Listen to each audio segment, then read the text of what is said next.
Hi hello everyone, कैसे हैं आप? आई होप अच्छे होंगे। इस वीडियो का इंतजार बहुत सारे बच्चों को था कि sir first JEE main attempt complete हो गया है, अब हम क्या करें।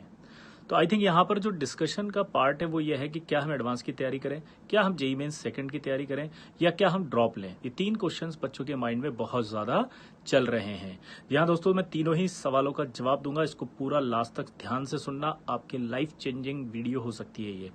पहला कि अगर आपको लगता है कि आपका जेईई मेन 1 अच्छा नहीं गया और 2 आपको करना है तो अब क्या करें रिमेनिंग डेज में। तो सबसे पहले जेईई मेन 1 में जो पेपर्स हुए हैं सभी स्लॉट्स के, उन पेपर्स को आप सॉल्व करना शुरू करें।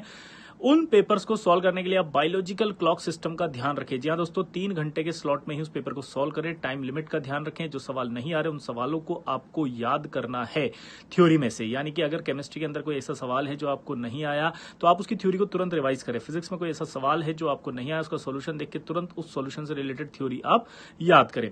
इसी तरह से आपको अपनी पूरी 7 दिन की एक जर्नी तैयार करनी है जिसके अंदर जेईई मेन 1 के अंदर जितने भी टॉपिक्स ऐसे हैं जो आपको नहीं आते हैं वो आप क्लियर करें। तो फर्स्ट स्टेप ऑफ रिवीजन अगर आपको रखना है तो आप ये वाला पार्ट जरूर करें जो जेईई मेंस 2 देना चाहते हैं। अब बात करते हैं जिनकी की ड्रॉप लेना है या मुझे ड्रॉप लेना चाहिए कि नहीं। देखिए, अगर आपको लगता है कि जेईई मेन 1 बहुत ही खराब हुआ है, यानी कि लगभग आपका 50 नंबर ही आ रहा है, या लगभग आपका जो है वो अगले टेस्ट जो जेईई मेन 2 होने वाला है उसके अंदर भी 50, 60, 70, 80 से ज्यादा नहीं आ सकता है, तो बिल्कुल आपको ड्रॉप लेना चाहिए। क्योंकि 1 साल है, चांस है, उस चांस को हमेशा अपने पास रखें और उसे अवील करें। ठीक है। दूसरा, अगर आपको लगता है कि नहीं सर हमारा जेईई मेन 1 अच्छा हो गया है, अब हमें एडवांस की तैयारी करनी चाहिए, तो स्ट्रेटजी क्या रखें। मैं इसके डिटेल स्ट्रेटजी बताऊंगा, लेकिन अभी थोड़ा सा आपको हिंट दे देता हूं कि आप जेईई मेंस ओरिएंटेड टॉपिक्स अभी तक पढ़ रहे थे, अब आपको जेईई एडवांस ओरिएंटेड टॉपिक पढ़ने हैं। इसकी एक बहुत डिटेल स्ट्रेटजी मैं लेकर आऊंगा।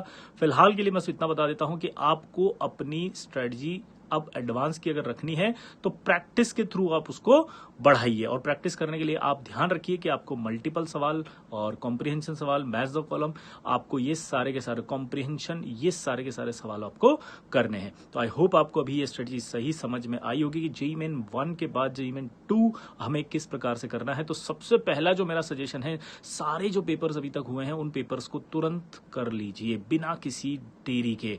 तुरंत सारे पेपर सॉल्व करेंगे as a test paper time limit में। बाकी मैं डिटेल स्टडी अभी और लेकर आऊंगा अगले वीडियो में।